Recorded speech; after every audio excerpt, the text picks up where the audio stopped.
Hello aspirants, இந்த வீடியோவில் வந்து நம்ம 6வது புக்கில் 2ஆம் பருவத்தில் இயல் 2 தான் பார்க்க போகிறோம். உரைநடை உலகம். தலைப்பு என்ன கொடுத்துருக்காங்கன்னா, தமிழர் பெருவிழா அப்படின்னு கொடுத்துருக்காங்க. நுழைய முன் என்ன கொடுத்துருக்காங்கன்னா, விரும்பி கொண்டாடுவது விழா எனப்படும் அப்படின்னு சொல்கிறாங்க. நம்ம எல்லாருமே விரும்பி கொண்டாடுவோம்ல, அதை தான் வந்து என்னென்னா விழான்னு சொல்கிறோம் அப்படின்னு சொல்கிறாங்க. உறவுகள் ஒன்று கூடி கொண்டாடும் விழாக்கள் மனத்திற்கு மகிழ்வை தரும் அப்படின்னு சொல்கிறாங்க. உறவினர்கள் எல்லாமே ஒன்று கூடி கொண்டாடுற விழாக்கள் வந்து என்னென்னா நம்ம மனசுக்கு ரொம்ப மகிழ்ச்சியாக இருக்கும் அப்படின்னு சொல்கிறாங்க. எல்லாரும் ஒன்று சேர்ந்து பேசிகிட்டு இருக்கும்போது ரொம்ப மகிழ்ச்சியாக இருக்கும்ல, அதனால் அப்படி சொல்கிறாங்க. மனிதரிடையே ஒற்றுமையை வளர்க்கும் அப்படின்னு சொல்கிறாங்க. மனிதரிடையேனா நம்ம எல்லாருக்கிடையும் என்னென்னா ஒற்றுமையை வளர்க்கும் அப்படின்னு சொல்கிறாங்க. தமிழரின் நாகரிகம், வீரம் ஆகியவற்றை எடுத்துக்காட்டும் வகையில் பல விழாக்கள் வந்து கொண்டாடப்படுகின்றன அப்படின்னு சொல்கிறாங்க. தமிழருடைய நாகரிகம் மற்றும் வீரம் இதெல்லாம் எடுத்துக்காட்டுற வகையில் வந்து என்னென்னா நிறையா வந்து விழாக்கள் வந்து நம்ம கொண்டாடுறோம் அப்படின்னு சொல்கிறாங்க. விழாக்கள் நமது பண்பாட்டை அடுத்த தலைமுறையினருக்கு கொண்டு சேர்க்கின்றன அப்படின்னு சொல்கிறாங்க. விழாக்கள் வந்து நம்மளுடைய பண்பாடு வந்து என்னென்னா அழிஞ்சு போகாமல் அடுத்தடுத்த தலைமுறைக்கு போய் சேர்கிறதுக்கு வந்து ரொம்ப வந்து பயன்படத்தக்க வகையில் இருக்குது அப்படின்னு சொல்கிறாங்க. தமிழருக்கே உரிய சிறப்பான விழாவை பற்றி அறிவோம் வாருங்கள் அப்படின்னு சொல்கிறாங்க. தமிழ்நாட்டுக்கே உரிய ஒரு சிறப்பான விழாவை பற்றி தான் நம்ம இங்கே பார்க்க போகிறோம் அப்படின்னு சொல்லியிருக்காங்க. முதல்ல இந்த படத்தில் என்ன பண்ணுறாங்க, ஒரு ஃபேமிலியில் இருக்க எல்லாரும் என்னென்னா சூரியன் கும்பிட்றாங்க, பொங்கல் வச்சு வழிபடுறாங்க. இதான் அந்த படத்தில் கொடுத்துருக்காங்க. இயற்கையோடு இணைந்து வாழ்வதே என்னென்னா தமிழரின் வாழ்க்கை முறை ஆகும் அப்படின்னு சொல்கிறாங்க. தமிழரோட வாழ்க்கை முறைன்னு எதை சொல்கிறாங்க, இயற்கையோடு என்னென்னா ஒன்றிணைஞ்சு வாழ்கிறது தான் தமிழருடைய வாழ்க்கை அப்படின்னு சொல்கிறாங்க. இயற்கையை வணங்குதல் என்னென்னா தமிழருடைய மரபு. இது வந்து தெரியும், அந்த காலத்துலேருந்தே நம்ம என்னென்னா இயற்கையை வந்து வணங்கிட்டு இருக்கோம். தண்ணியை கும்பிடுவோம், அப்புறம் காற்றை கும்பிடுவோம். இது மாதிரிலாம் வந்து என்னென்னா இந்த காலத்துலேயும் என்னென்னா இது தொடர்ந்துட்டு தான் வருது. இயற்கையை வந்து என்னென்னா இப்போயும் நம்ம கும்பிட்டுட்டு தான் இருக்கோம். தமிழர் கொண்டாடும் பல விழாக்கள் இயற்கையை போற்றும் வகையிலேயே அமைந்திருக்கின்றன. தமிழர் கொண்டாடுற பல விழாக்கள் எப்படி இருக்குது அப்படின்னா, இயற்கையை போற்றி வந்து என்னென்னா புகழ்கிற மாதிரி அந்த மாதிரி விழாக்கள் தான் நம்ம தமிழரோட கலாச்சாரத்தில் அதிகமாக இருக்குது அப்படின்னு சொல்கிறாங்க. அவற்றுள் சிறப்பானது என்ன அப்படின்னா பொங்கல் விழா அப்படின்னு சொல்கிறாங்க. அந்த விழாக்கள்லே இயற்கையை போற்ற விழாக்கள்லே ரொம்ப சிறப்பானது எது அப்படின்னு சொல்லியிருக்காங்கன்னா பொங்கல் விழா அப்படின்னு சொல்லியிருக்காங்க. இது தமிழர் திருநாள் என்றும் போற்றப்படுகிறது அப்படின்னு சொல்கிறாங்க. இதை வந்து நம்ம என்ன சொல்கிறோம்னா தமிழர் திருநாள் அப்படின்னும் இதுக்கு இன்னொரு பேர் சொல்கிறாங்க அப்படின்னு சொல்லியிருக்காங்க. கதிரவனுக்கு நன்றி கூறி சிறப்பு செய்யும் விழா என்னென்னா பொங்கல் விழா அப்படின்னு சொல்கிறாங்க. பொங்கல் விழா நம்ம யாருக்கு நன்றி கூறி சொல்கிறோம் அப்படின்னா கதிரவனுக்கு நன்றி கூறி என்னென்னா செய்கிறோம், இந்த விழாவை வந்து என்னென்னா நடத்துகிறோம் அப்படின்னு சொல்கிறாங்க பொங்கல் விழாவை. உழவர்கள் என்ன பண்ணுறாங்கன்னா ஆடி திங்களில் விதைப்பர். உழவர்கள் வந்து ஆடி மாதம் என்ன பண்ணுவாங்க, விதையை வந்து போடுவாங்க, பயிரிடுறதுக்காக விதை போடுறாங்க அப்படின்னு சொல்கிறாங்க. தை திங்களில் அறுவடை செய்து பயனடைவர். தை மாதம் என்ன பண்ணுறாங்கன்னா போட்ட பயிர் வந்து விளைஞ்சிருக்கும், அதை அறுவடை செஞ்சு என்னென்னா பயனடைவர்னா அதை வந்து சாப்பிட்றதுக்கு அவங்க வீட்டுக்கும் யூஸ் பண்ணுவாங்க, விற்கவும் யூஸ் பண்ணுவாங்க அப்படின்னு சொல்கிறாங்க. அதனால் பயனடைவாங்க அப்படின்னு சொல்கிறாங்க. அடுத்தது தை திங்களின் முதல் நாளில் பொங்கலிட்டு வழிபடுவர். தை மாதம் வந்து என்னென்னா முதல் நாள் என்ன பண்ணுவாங்கன்னா அந்த புதிய அரிசி இருக்குல்ல அதில் வந்து என்னென்னா பொங்கல் செஞ்சு என்னென்னா வழிபடுவாங்க அப்படின்னு சொல்கிறாங்க. எனவே என்ன சொல்கிறாங்கன்னா இந்த திருவிழாவை அறுவடை திருவிழா என்றும் அழைப்பர் அப்படின்னு சொல்கிறாங்க. அதனால் இந்த திருவிழாவை என்ன பண்ணுறாங்க, அறுவடை முடிஞ்சு வந்து என்ன பண்ணுறாங்க அந்த புது அரிசியை வச்சு பொங்கலிட்டு படைக்கிறதால இது பேர் அறுவடை திருவிழா அப்படின்னு சொல்கிறாங்க அப்படின்னு சொல்லியிருக்காங்க. அந்த சமயத்தில் இயற்கை அன்னை பசுமையான ஆடை உடுத்தி பல நிற பூக்களை சூடி இருப்பாள் அப்படின்னு சொல்கிறாங்க. இயற்கை அன்னை ஏன் இப்படி சொல்கிறாங்கன்னா பசுமையான ஆடை உடுத்தினா என்னென்னா அந்த நேரம் வந்து என்னென்னா எல்லா செடியிலையும் செடி மரம்லாம் பச்சை பச்சையாக இலை வந்து இருந்து பசுமையாக தோற்றமளிக்கும் அப்படின்னு சொல்கிறாங்க. பல நிற பூக்கள்லாம் என்னென்னா வளர்கிற காலம், அதனால் வந்து இயற்கை அன்னை வந்து பசுமையான ஆடை உடுத்தி பல நிற பூக்களை சூடி இருக்குது அப்படின்னு சொல்லியிருக்காங்க. அடுத்தது காயும் கனியும் கரும்பும் எங்கு பார்த்தாலும் விளைந்து காட்சி தரும். அந்த தை மாதம் எப்போதுமே என்னென்னா நிறைய பயிர் வந்து அறுவடை செய்வாங்க. எல்லா பயிரும் என்னென்னா நல்லா வளர்ந்து காட்சி தரும். அதனால தான் சொல்கிறாங்க காயும் கனியும் கரும்பும் எங்கே பார்த்தாலும் ரொம்ப பசுமையாக இருக்கும் அப்படின்னு சொல்கிறாங்க. உழவர்கள் இயற்கைக்கும் தம்முடன் உழைத்த கால்நடைகளுக்கும் இந்நாளில் நன்றி தெரிவித்து மகிழ்கின்றனர் அப்படின்னு சொல்கிறாங்க. உழவர்கள் யாருக்கெல்லாம் நன்றி சொல்கிறாங்கன்னா இயற்கைக்காக. இயற்கையும் துணை புரிஞ்சதில் விவசாயம் செய்யணும் அப்படின்னா இயற்கையோட துணை ரொம்ப ரொம்ப அவசியம். அதனால் என்ன பண்ணுறாங்கன்னா இயற்கைக்கும் நன்றி சொல்கிறாங்க. அதே சமயம் என்னென்னா தம்முடன் உழைத்த கால்நடைகள், விவசாயத்தில் தனக்கு உதவி புரிஞ்ச கால்நடைகளுக்கும் என்னென்னா நன்றி சொல்கிறாங்க இந்த நாளில் அப்படின்னு சொல்கிறாங்க. எனவே இந்த விழாவை உழவர் திருநாள் அப்படின்னு சொல்லுவாங்க அப்படின்னு சொல்கிறாங்க. ஏற்கனவே நம்ம என்ன பார்த்தோம், அறுவடை திருவிழான்னு சொன்னாங்க, தமிழர் திருநாள் சொன்னாங்க. இப்போ என்னென்னா உழவர் திருநாள் அப்படின்னு சொல்லிட்டாங்க. ஏன்னா உழவர்களுக்கு இது ஒரு சிறந்த நாள் அப்படின்றதுக்காக. உழவர்கள் வந்து அவங்களுக்கு வந்து ஹெல்ப் பண்ணவங்களுக்கெல்லாம் நன்றி சொல்கிற நாள் அப்படின்றதால என்னென்னா உழவர் திருநாள் அப்படின்னும் இந்த நாளுக்கு பேர் வச்சுருக்காங்க அப்படின்னு சொல்கிறாங்க. பொங்கல் திருநாள் 2 நாள்கள் முதல் 4 நாள்கள் வரை கொண்டாடப்படுகிறது. பொங்கல் கொண்டாட்டம் அப்படின்னாலே 2 நாள்லேருந்து கிட்டத்தட்ட 4 நாள் வரையும் நம்ம வந்து அந்த கொண்டாட்டம் இருக்கும் அப்படின்னு சொல்கிறாங்க. இது வட்டாரத்துக்கு வட்டாரம் மாறுபடுகிறது. ஒவ்வொரு வட்டாரத்துக்கும் ஏற்ற மாதிரி கொஞ்சம் கொஞ்சம் என்னென்னா மாறுதல்களும் இருக்குது இது கொண்டாடுறதுல அப்படின்னு சொல்கிறாங்க. அடுத்து என்னென்னா போகி திருநாள் பற்றி பார்ப்போம். போகி திருநாள் என்ன சொல்கிறாங்கன்னா பழையன கழிதலும் புதியன புகுதலும். இது வந்து நன்னூலில் சொல்லியிருக்காங்க. நன்னூல் அப்படின்றது ஒரு இலக்கண நூல். எழுதினவர் யாருன்னா பவநந்தி முனிவர். அவர் என்ன சொல்லியிருக்கார் அப்படின்னா பழையன கழிதலும் புதியன புகுதலும் அப்படின்னு சொல்கிறாரு. என்ன சொல்ல வர்றாருன்னா பழையன நம்ம மனசில் இருக்க பழைய கோபம் இது மாதிரி இருக்கிறது, நம்ம கெட்ட விஷயத்தெல்லாம் என்னென்னா கழிச்சிடணும் நம்ம மனசுலேருந்து. புதியன புகுதலும்னா புதிய நல்ல விஷயங்கள்லாம் என்னென்னா மனசுக்குள்ளே புகுத்திக்கணும் அப்படின்றதுக்காக பழையன கழிதலும் புதியன புகுதலும் அப்படின்னு சொல்லியிருக்காரு என்பது என்ன சொல்லியிருக்காங்க ஆன்றோரோட மொழி அப்படின்னு சொல்கிறாங்க. வீட்டில் உள்ள நம்ம என்ன பண்ணுறோம், அதுக்கேற்ற மாதிரி நம்ம வீட்டில் இருக்கிற பயனற்ற பொருள்களெல்லாம் நீக்கி வீட்டை தூய்மை செய்யும் நாள். அதான் வந்து என்னென்னா போகினா போக்கின்னு அர்த்தம். இதெல்லாம் வந்து பயனற்ற பொருள்கள் எல்லாம் போக்குற நாள் அப்படின்றதால போக்கி அப்படின்னு வந்தது. அதை தான் நம்ம மருவி போய் போகி அப்படின்னு சொல்கிறோம். போகி திருநாள் அப்படின்னு கொண்டாடுறோம். இது மார்கழி மாதத்தோட இறுதி நாள் அப்படின்னு சொல்கிறாங்க.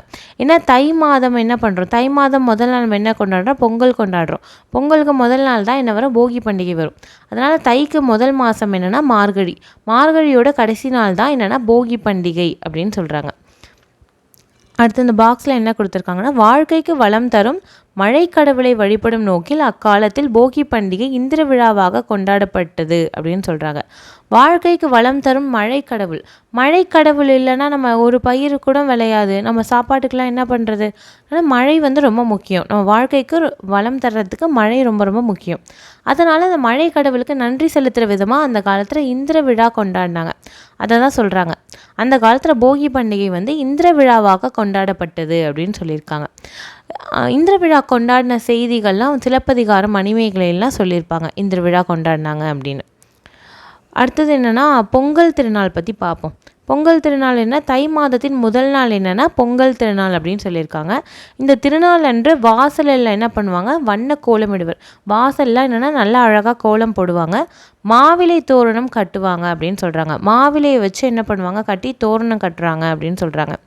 புது பானையில் என்ன பண்ணுவாங்கன்னா புத்தரிசியோடு வெல்லம் முந்திரி நெய் இதெல்லாம் சேர்த்து பொங்கல் இடுவாங்க அப்படின்னு சொல்கிறாங்க.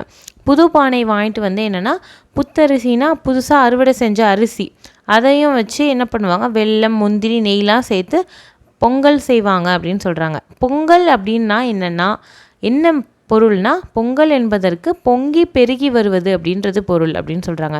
பொங்கல் வந்து அரிசி பெருகி வருதுல்ல, அது போல் நம் வாழ்விலையும் சந்தோஷம் பெருகி வரும் அப்படின்றதுக்காக தான் அந்த பொங்கல் வந்து அந்த அன்னைக்கு வந்து பொங்குறது அப்படின்னு சொல்கிறாங்க. பொங்கல் பொங்கி வர்ற வேலையில் என்ன பண்ணுவாங்க, பொங்கலோ பொங்கல் என்று மங்கள ஒலி எழுப்பி போற்றுவர் அப்படின்னு சொல்கிறாங்க.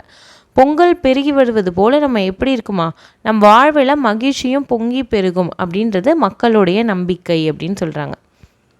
பின்னர் என்ன பண்ணுவாங்கன்னா தலைவாழை இலையிட்டு என்னென்னா பொங்கலை படைப்பாங்க. கரும்பு மஞ்சள் கரும்பு வச்சு படைப்பாங்க. மஞ்சள் கொத்து வந்து அந்த பானையில் கட்டி வச்சு படைப்பாங்க. தேங்காய் பழங்கள் வெற்றிலை பாக்கு ஆகியவற்றெல்லாம் வச்சு வழிபடுவாங்க அப்படின்னு சொல்கிறாங்க. விளைச்சலுக்கு காரணமான கதிரவனை என்ன பண்ணுவாங்க, நன்றியோடு வணங்கி மகிழ்வார்கள் அப்படின்னு சொல்கிறாங்க. விளைச்சலுக்கு காரணமான கதிரவனை தான் என்னென்னா அன்றைக்கி மெயினாக வந்து படைப்பாங்க. வெள்ளை சூரியனுக்கு தான் படைப்பாங்க அப்படின்னு சொல்கிறாங்க. சர்க்கரை பொங்கலை அனைவருக்கும் அளித்து தானும் உண்டு மகிழ்வர் அப்படின்னு சொல்கிறாங்க. எல்லாரும் படைச்சிட்டு அவங்களே சாப்பிடுவாங்கன்னா இல்லை, பக்கத்தில் வந்து எல்லாருக்கும் உற்றார் உறவினர்கள்லாம் பகிர்ந்து கொடுத்து சாப்பிடுவாங்க. எல்லாரும் சாப்பிட்டு சந்தோஷப்படுவாங்க அப்படின்னு சொல்கிறாங்க. தெரிந்து தெளிவோம்ல என்ன கொடுத்துருக்காங்கன்னா, தை முதல் நாளில் திருவள்ளுவர் ஆண்டு தொடங்குகிறது அப்படின்னு சொல்கிறாங்க. தை மாதம் முதல் நாளில் பொங்கல் கொண்டாடுற அன்னைக்கு திருவள்ளுவர் ஆண்டும் ஒவ்வொரு வருஷம் தொடங்குது அப்படின்னு நம்ம கணக்கு பண்ணுவோம். தை 2வது நாளில் வந்து நம்ம என்ன பண்ணுறோன்னா திருவள்ளுவர் நாள் அப்படின்னு வச்சுருக்கோம். திருவள்ளுவர் தினம்னு அன்றைக்கி கொண்டாடுறோம் அப்படின்னு சொல்கிறாங்க. தை மாதம் 2ஆம் நாள் வந்து திருவள்ளுவர் தினமாக நம்ம கொண்டாடுறோம் அப்படின்னு சொல்லியிருக்காங்க. அடுத்து நம்ம பார்க்குறது என்னென்னா மாட்டுப்பொங்கல். மாட்டுப்பொங்கல் என்ன பண்ணுவாங்கன்னு பார்ப்போம். பொங்கலுக்கு அடுத்த நாள் வந்து என்னென்னா மாட்டுப்பொங்கல். ஃபஸ்ட்டு போகி கொண்டாடுவோம், அடுத்தது பொங்கல், அதுக்கு அடுத்த நாள் மாட்டுப்பொங்கல் அப்படின்னு சொல்கிறாங்க. மாடுகள் உழவர்களின் செல்வமாக மதிக்கப்படுகின்றன அப்படின்னு சொல்கிறாங்க. உழவர்களுடைய செல்வம் எது அப்படின்னா மாடுகள் அப்படின்னு சொல்லுவாங்க. மாடு என்ற சொல்லுக்கு செல்வம் என்ற பொருளும் உண்டு. மாடுனாலே செல்வம் அப்படின்னு சொல்லுவாங்க, பொருள் அப்படின்னு சொல்லியிருக்காங்க. உழவுக்கும் உழவருக்கும் உற்ற துணையாக மாடுகள் விளங்குகின்றன அப்படின்னு சொல்கிறாங்க. உழவுக்குன்னா போய் விவசாயம் பண்ணுறதுக்கும், உழவர்னா விவசாயம் பண்ணுறவர், விவசாயி இருக்கார்ல, விவசாயத்துக்கும் விவசாயிக்கும் என்னென்னா உற்ற துணையாக மாடு வந்து விளங்குது அப்படின்னு சொல்கிறாங்க. அவற்றிற்கு நன்றி செலுத்தும் வகையில் என்ன பண்ணுறோன்னா நம்ம மாட்டு பொங்கலை கொண்டாடுறோம் அப்படின்னு சொல்லியிருக்காங்க. அடுத்து மாட்டு பொங்கல் அன்று என்ன பண்ணுவாங்கன்னா மாடுகளை வந்து நீராட்டுவாங்க அப்படின்னு சொல்கிறாங்க. அடுத்தது கொம்புகளை சீவுவாங்க. கொம்புகளை சீவி என்ன பண்ணுவாங்க, வண்ணங்கள் தீட்டுவாங்க.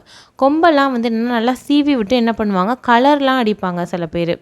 மாடுகளின் கழுத்தில் என்னென்னா மணிகள்லாம் கட்டுவாங்க. மாடுகளை வந்து என்னென்னா அலங்காரம் பண்ணுவாங்க. மாடுகள் கழுத்தில் மணி கட்டுவாங்க. பூவும் தழையும் வந்து சூட்டுவர் அப்படின்னு சொல்கிறாங்க. மாட்டுக்கு வந்து பூ வச்சு விடுவாங்க, தழை வச்சு விடுவாங்க, மாலையெல்லாம் போடுவாங்க அப்படின்னு சொல்கிறாங்க. மாட்டுக்கு மஞ்சள் குங்குமம் வந்து வைப்பாங்க அப்படின்னு சொல்கிறாங்க. பொங்கல், தேங்காய், பழங்கள், வெற்றிலைப்பாக்கு போன்றவற்றை வச்சு என்னென்னா படைச்சி வந்து வழிபடுவாங்க மாடுகளை அப்படின்னு சொல்கிறாங்க. மாட்டுப்பொங்கல் நாளிலோ அதற்கு அடுத்த நாளிலோ என்ன பண்ணுவாங்க, சில ஊர்களில் வந்து என்னென்னா மஞ்சு விரட்டு நடைபெறும் அப்படின்னு சொல்கிறாங்க. மஞ்சு விரட்டு என்பது என்ன அப்படின்னா மாடுகளை அடக்கி தழுவும் வீர விளையாட்டு அப்படின்னு சொல்கிறாங்க. மாடுகளை வந்து அடக்கி வந்து என்னென்னா மாடுகளை அடக்கி விளையாடுவாங்கள்ல, அந்த விளையாட்டு தான் வந்து என்னென்னா அந்த காலத்தில் மஞ்சு விரட்டு அப்படின்னு சொல்லியிருக்காங்க. இந்த விளையாட்டு வந்து இப்போ மாடு பிடித்தல், ஜல்லிக்கட்டு, ஏறு தழுவுதல் இப்படிலாம் வந்து என்னென்னா அழைக்கப்படுது அப்படின்னு சொல்கிறாங்க. இந்த காலத்தில் வந்து இப்படிலாம் வந்து சொல்கிறோம் அப்படின்னு சொல்கிறாங்க. இப்போ இந்த தெரிந்து தெளிவோம்ல என்ன கொடுத்துருக்காங்கன்னா திருவள்ளுவரை பற்றி கொடுத்துருக்காங்க. திருவள்ளுவர் கிமுனா கிறிஸ்துக்கு முன் அப்படின்னு சொல்லுவாங்க. கிறிஸ்துனா ஏசு கிறிஸ்து பிறக்கிறதுக்கு முன்னாடி அப்படின்னு அர்த்தம். மு அப்படின்னா பொது ஆண்டு முன் அப்படின்னு சொல்லுவாங்க. பொது ஆண்டுன்னு எதை எடுத்துக்கிறாங்க அப்படின்னா 1வது ஆண்டை பொது ஆண்டுன்னு எடுத்துப்பாங்க. அதுக்கப்புறமா அதுக்கு முன்னாடி எப்படி இருக்குன்னா 1வது ஆண்டுக்கு முன்னாடி எப்படி வந்து ஆண்டுகள்லாம் இருந்திருக்குன்னா குறைஞ்சிக்கிட்டே வரும். 1வது ஆண்டுக்கு முன்னாடி இருந்த ஆண்டுலாம் அதுக்கப்புறமா என்னென்னா ஒன்று ஒன்றா கூடிக்கிட்டே போகும். முன்னாடி என்னென்னா 4000 ஆண்டாக இருந்தது. 4000 ஆண்டுலேருந்து என்னென்னா ஒரு ஆண்டு ஆச்சு அப்படின்னா என்ன ஆகும்னா 3999 ஆகும். அடுத்தது ஒரு ஆண்டு கழிஞ்சதுக்கப்புறமா 3998 அப்படின்னு ஆண்டு போக போக குறைஞ்சிக்கிட்டே வரும். ஆனால் இப்போல்லாம் ஆண்டுகள் என்ன ஆகுது, போன வருஷம் என்ன 2023, இந்த வருஷம் என்ன 2024, இது மாதிரி என்னென்னா ஆண்டுகள் கூடிக்கிட்டே போகுது. இதை வந்து என்ன சொல்லுவாங்கன்னா பொது ஆண்டு அப்படின்னு சொல்லுவாங்க. அது வந்து என்னென்னா பொது ஆண்டு முன் அப்படின்னா என்னென்னா பின்னாடியே போகும் ஆண்டுகள் அப்படின்னு அர்த்தம். இது மாதிரி கிமு 31 வந்து பிறந்தவர் தான் திருவள்ளுவர். எனவே திருவள்ளுவர் ஆண்டை வந்து கணக்கிடணும். நம்ம இந்த வருஷத்துக்கான திருவள்ளுவர் ஆண்டை கணக்கிடணும் அப்படின்னா இந்த வருஷம் என்ன வருஷமோ, இங்கே 2018 கொடுத்துருக்காங்க, நம்மளுக்கான இப்போ நடக்குது 2024ன்றதால 2024 நம்ம எதை கூட்டிக்கிறோம் அப்படின்னா திருவள்ளுவருடைய ஆண்டு 31 கூட்டிக்கிறோம். ரெண்டுத்தையும் கூட்டினா என்ன வருது அப்படின்னா 2055 அப்படின்னு வருது. 2055 அப்படின்றது தான் இந்த வருஷத்துக்கான திருவள்ளுவர் ஆண்டு அப்படின்னு சொல்லுவாங்க. இது மாதிரி ஒரு வருஷம் கொடுத்துட்டு திருவள்ளுவர் ஆண்டு கேட்டாங்கன்னா நீங்கள் 31 அப்படின்ற வருஷத்தை கூட்டிக்கணும். ஏன் கூட்டிக்கணும் அப்படின்னா திருவள்ளுவர் பிறந்த ஆண்டு என்ன அப்படின்னா 31. அதனால் என்னென்னா திருவள்ளுவர் ஆண்டு அப்படின்னு கேட்டாங்கனாலே நீங்கள் எந்த வருஷம் கேட்டிருக்காங்களோ அதோடைய ஒரு 31 அப்படின்ற மதிப்பை கூட்டிக்கணும். அது மாதிரி கூட்டினா நம்ம கண்டுபிடிச்சிடலாம் திருவள்ளுவர் ஆண்டு அப்படின்னு சொல்கிறாங்க. அடுத்தது காணும் பொங்கல் பார்ப்போம். காணும் பொங்கல்னால் மாட்டு பொங்கலுக்கு அடுத்த நாள் வந்து என்னென்னா கொண்டாடுறது தான் காணும் பொங்கல் அப்படின்னு சொல்கிறாங்க. இந்த நாளில் என்ன பண்ணுவாங்கன்னா உற்றார் உறவினர் மற்றும் நண்பர் வீடுகளுக்கு சென்று அவங்களெல்லாம் கண்டு மகிழ்வாங்க அப்படின்னு சொல்கிறாங்க. குடும்பத்தினருடன் என்னென்னா விரும்பிய இடங்களுக்கு சென்று மகிழ்வுடன் பொழுதை கழிப்பர். எல்லாரும் என்னென்னா ஃபேமிலியாக வந்து டூர்லாம் போயிட்டு என்ஜாய் பண்ணுவாங்க அப்படின்னு சொல்கிறாங்க. மேலும் பட்டிமன்றங்கள், கலை நிகழ்ச்சிகள் முதலியவற்றை நடத்துவர். டிவிலலாம் கூட நம்ம பார்ப்போம். பட்டிமன்றங்கள், நிறைய நிகழ்ச்சிகள்லாம் நடக்கும் அப்படின்னு வந்து போட்டிருக்காங்க. அடுத்தது என்னென்னா, விளையாட்டு போட்டிகள் நடத்தி வெற்றி பெற்றோருக்கு பரிசுகள் வழங்கி பாராட்டுவர். விளையாட்டு போட்டிகள்லாம் வந்து கோயிலில் நடக்கும். கிராமத்துலலாம் வந்து விளையாட்டு போட்டிகள் நிறைய நடக்கும். அங்கே வந்து விளையாட்டு போட்டிகள் வந்து வச்சு என்ன பண்ணுவாங்க, ஜெயிச்சவங்களுக்குலாம் ப்ரைஸ்லாம் கொடுக்குறாங்க அப்படின்னு சொல்கிறாங்க. அடுத்தது இயற்கை, உழைப்பு, நன்றியுணர்வு, பண்பாடு ஆகியவற்றை போற்றும் விழாவே என்னென்னா பொங்கல் விழா அப்படின்னு சொல்கிறாங்க. உலகெங்கும் உள்ள தமிழர்கள் பொங்கல் திருவிழாவை வந்து ரொம்ப மகிழ்ச்சியோடு கொண்டாடுறாங்க அப்படின்னு சொல்லியிருக்காங்க. பொங்கல் விழா வந்து எதெல்லாம் போற்றுறது அப்படின்னா, இயற்கையை வந்து போற்றுது. நம்ம இயற்கையை போற்றி வழிபடுறோன்னு பார்த்தோம். உழைப்புனா மாடு நம்மளுக்கு ஹெல்ப் பண்ணுச்சு, அதோட உழைப்பையும் போற்றணும் அப்படின்னு பார்த்தோம். நன்றியுணர்வுனா நம்ம வந்து என்னென்னா நமக்கு வந்து ஹெல்ப் பண்ண மாடு, கதிரவன்ட்டெல்லாம் வந்து நம்ம என்னென்னா நம்ம ரொம்ப நன்றியுணர்வாக என்னென்னா திரும்பி அவங்களுக்கு நம்ம படையலிட்டு படைத்தோம் அப்படின்னு சொல்கிறாங்க. அடுத்து நம்மளுடைய பண்பாடு, நம்ம பண்பாடையும் என்னென்னா நம்ம ஃபாலோ பண்ணி இன்ன வரையும் ஃபாலோ பண்ணிகிட்ருக்கோம் மறக்காமல் அப்படின்னு சொல்கிறோம். இதெல்லாம் வந்து போற்றுற விழாவாக கொண்டாடுறது தான் பொங்கல் விழா அப்படின்னு சொல்லியிருக்காங்க. ஓகேவா? அடுத்தது என்னென்னா தெரிந்து தெரிவோம். இதில் என்ன சொல்லியிருக்காங்கன்னா, அறுவடை திருநாள் ஆந்திரம், கர்நாடகம், மராட்டியம், உத்தரப்பிரதேசம் ஆகிய மாநிலங்களில் மகர சங்கராந்தி என்ற பெயரில் கொண்டாடப்படுகிறது அப்படின்னு சொல்கிறாங்க. அறுவடை திருநாளில் தமிழ்நாட்டில் என்னென்னு கொண்டாடுறாங்கன்னா பொங்கல்னு கொண்டாடுறோம். இதுவே ஆந்திரா வந்து ஸ்டேட் இருக்குல்ல, ஆந்திரா மாநிலம், கர்நாடக மாநிலம், மராட்டியம்னா மகாராஷ்டிரா மாநிலம், உத்தரப்பிரதேசம், இந்த மாநிலத்திலாம் என்னென்னா மகர சங்கராந்தி அப்படின்ற பெயரில் கொண்டாடுறாங்க அப்படின்னு சொல்லியிருக்காங்க. அடுத்தது பஞ்சாப் மாநிலத்தில் என்னென்னா லோரி அப்படின்ற பெயரில் கொண்டாடுறாங்க அப்படின்னு சொல்கிறாங்க. அடுத்தது குஜராத், அப்புறம் ராஜஸ்தான், இந்த மாநிலங்கள்லாம் என்னென்னா உத்தராயன் அப்படின்னு கொண்டாடுறாங்க அப்படின்னு சொல்லியிருக்காங்க. இதெல்லாம் வந்து ரொம்ப ரொம்ப முக்கியம். இந்த பேர்லாம் நல்லா ஞாபகம் வச்சுக்கிற வேண்டியது ரொம்ப அவசியம்.